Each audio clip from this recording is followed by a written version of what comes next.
मैं अली एक शो करने के लिए गई कसूर में। 15 साल का वो लड़का था और बड़ा ही मासूम बच्चा था, बड़ा ही मासूम, और उसकी माँ को भी पकड़ा हुआ था। उन्होंने अपने बाप को मारा था। अच्छा। माँ मुलजिमा थी, माँ ने मारा था डंडे मार मार के। बाप गलत काम करता था, लड़कियां ले आता था, बीवी को मारता था, खर्चा नहीं देता था। तो मुझे ऐसे वाक़यात दोबारा सुनाते मेरी आवाज़ में वो दम नहीं रहता, याद आ जाती है, जबकि ऐसी तकलीफ दे मामला था। मैंने बीबी से सवाल किया, उसने कहा मैंने तंग करता है, कुड़ियाँ ले आंदा है, इंज करता है, उंज करता है। मैंने कहा अच्छा, लंबा चौड़ा किस्सा। फिर मैंने कहा बच्चे का क्या कसूर है तुम्हारे? अभी हल्की हल्की सी दाढ़ी मूंछ उसकी आ रही थी, 15-16 साल क्या उम्र होती है। मैट्रिक के उसके पेपर्स थे और फाइनल पेपर्स थे, और पेपर्स के दौरान आपको पता है ना छुट्टियाँ भी आई होती, तो वो छुट्टी वाले दिन ये काम हो गया था। अच्छा। ये लोग कहीं उठे हैं 10-11 बजे, माँ बाप का झगड़ा हुआ है, माँ ने डंडे उठा के मारे हैं शौहर के सर में, वो मर गया।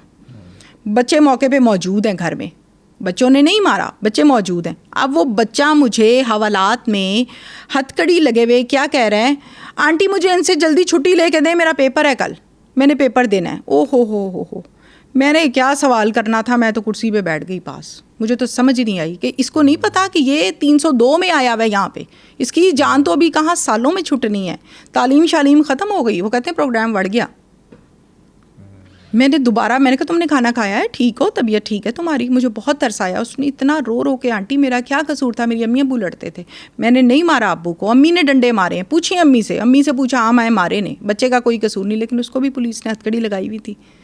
तो देखें, बच्चों पे रहम करें। बात वो है कि ऐसे बच्चे जो क्राइम नहीं करना चाहते, माँ बाप की हरकतें, ख़ानदान की हरकतें आ जाती हैं आगे बच्चे कि अब इस बच्चे की कोई गलती नहीं थी, बाप गलत काम करता था, माँ ने रिएक्ट किया, नतीजा कौन भुगतेगा? बेटा।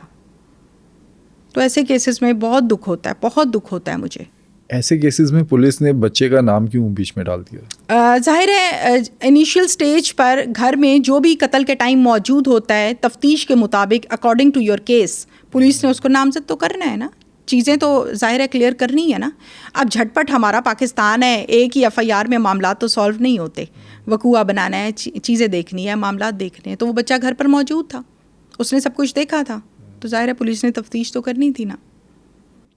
ऐसे केसेस में जिसमें आपने ये जो भी केस बताया, मुझे आइडिया नहीं कि वो बाद में क्या हुआ, लेकिन अगर बच्चा जेल चला गया, जेल से निकल के तो वो उससे बड़ा क्रिमिनल बन जाएगा। अभी उसने क्राइम नहीं किया, लेकिन अगर वो जेल चला गया तो 90% चांस है कि वो अब क्रिमिनल बन के, कोई गैंगस्टर बन के निकलेगा। आपने वो कहावत सुनी है, जेलें जो हैं ये यूनिवर्सिटी है ऐसी जराइम की? बिल्कुल ऐसी। हमारे पास एग्जांपल्स है मासी की, जितने हमने अभी हमारी ऑडियंस ने देखा है, जो केसेस हमने कवर किए हैं, उसमें जेल जाने के बाद ही वो गैंगस्टर बना है। देखिए, जेल में आपकी जो बैरिक कहते हैं, मैंने जेलों के भी प्रोग्राम्स किए, ओकाड़ा जेल सारी देखी, कोट लखपत देखी, इचरा देखी, प्रोग्राम करने का मौका मिला वहाँ पे। अब आपकी बैरिक में कातिल तो बैठा है ना, बैरिक कहते हैं वहाँ छोटे से कमरे को कह लें हम, सिंपल वर्ड्स में कह देते हैं, छोटा सा ही कमरा है जहाँ पे मुलजिम बंद किए हुए हैं। कातिल भी बैठा है, जानी भी बैठा है, डाकू भी बैठा है, मंशियात फरोश, कैटेगरी के हिसाब से उन्होंने कैटेगराइज किए होते हैं।